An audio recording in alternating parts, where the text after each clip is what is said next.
Fine. So the second episode, Bad Traveling, which is about this. It's reminiscent of an old whaling vessel. It feels like to me. The animation style's a little more stylized. The people are a little more exaggerated, but still not anything surreal or abstract. Just this definitely has a aesthetic they're going for. And you have a survival situation on the ship. Looks like they're in the middle of a storm, and they get attacked by a monstrous crab, which sounds dumb as shit, but is actually super cool. Like, I mean, I'm saying Right. this out loud, and I'm like, I'm not selling this episode very well. Yeah. Y'all, it was amazing. Right. And super gruesome. So again, like Josh pointed this out earlier, these almost none of these episodes are for the faint of heart. You Yeah. know, And even if it is, like you mentioned, this one is kind of a heroic tale, it's still pretty difficult to watch sometimes. yeah. So we're following the captain of this vessel as he deals with the monster and mutinous crew, and I adored this one. So I let Sean lead off last time. Josh, talk to me about this episode. How did you feel watching this one? I really did. I like this episode. And not because I'm friends with the writer, but because I love the director. I've watched everything that David Fincher has ever done, and I absolutely love his style of directing. Is this the David Fincher 7? Yes. Okay. Yeah. Yes. Sorry. Yeah, no. And yeah, so David Fincher. Yeah. That. So I went into it knowing I was probably going to like it. So I was maybe kind of biased going into it. But the subtle characterization of all the characters that everybody felt, even though they were only on screen, some of them for very brief moments, it felt like everybody got a really good painted picture of who they were, and it happened so fast that it was, I don't know, I thought it was very good writing and very good presentation of the characters. I know we're going to talk about it a little bit, but when he does the papers and they vote,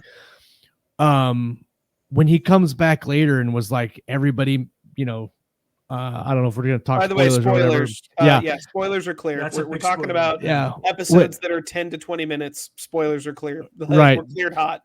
So go ahead. When he comes back with he makes the kind of the joke about the paper, saying, "I know who wrote what," and now everybody's playing these mind games about what, and then at the end when he says everybody made the wrong decision, and so then he made the decision that I'm just gonna kill everybody. I'm like, that was such a great reveal on how they presented that whole thing. I absolutely loved it. So I love this episode. I know you guys did too, but the artwork was fantastic. It was when the little things came out and he started smashing the dude's skull so the babies could eat. I was like, yeah, oh so my gnarly. God, yeah, so gnarly. Sean, you go ahead. So I also love this episode. It was either my favorite or second favorite episode of the series, and it felt very Lovecraftian to me. There's actually a story that was in I think the magazine of fantasy and science fiction, and I want to say it's by Ian Tregullis or something like that, that was similar to this, where there's a different kind of Lovecraftian beastie in it, but it reminded me a little bit of that. The other thing too is the main protagonist looks like H.P. Lovecraft. Like, fair enough. It really does. Yeah. So what I really liked about this though is this, like the way that he managed this mutinous crew is he basically put out like every step they took, just dangle the noose. And then you just waited for them to put their heads in the noose, and it's like, well, it's your fault. You put your head in the noose. Right. And, I mean, it's a little twisted that I like that aspect of it, but it's almost like they could retitle this, 5 strategies for succeeding in corporate America, and it would have been just as good.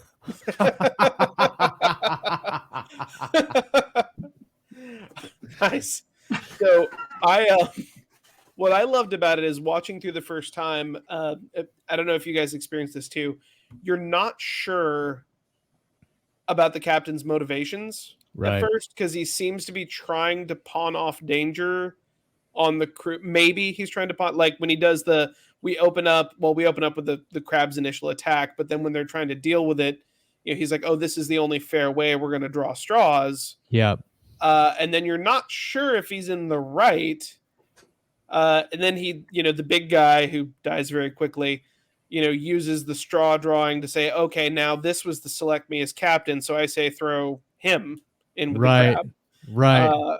And then we get the gnarly scene where they've got the crab has the body, the mangled torso. Oh yeah, I like that. One of where the he gets humans to and talk. is using it as a sock puppet to talk to him. So gnarly.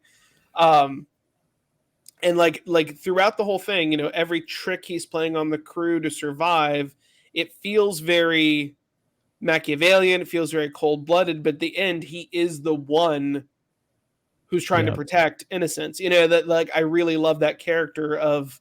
Going back to Deep Space Nine, Elam Garrick, the character of Garrick from Deep Space Nine, like I always love those characters who have a code and are arguably trying for benevolent ends, but push the limit real hard. It's like the ultimate ends justify the means type of argument.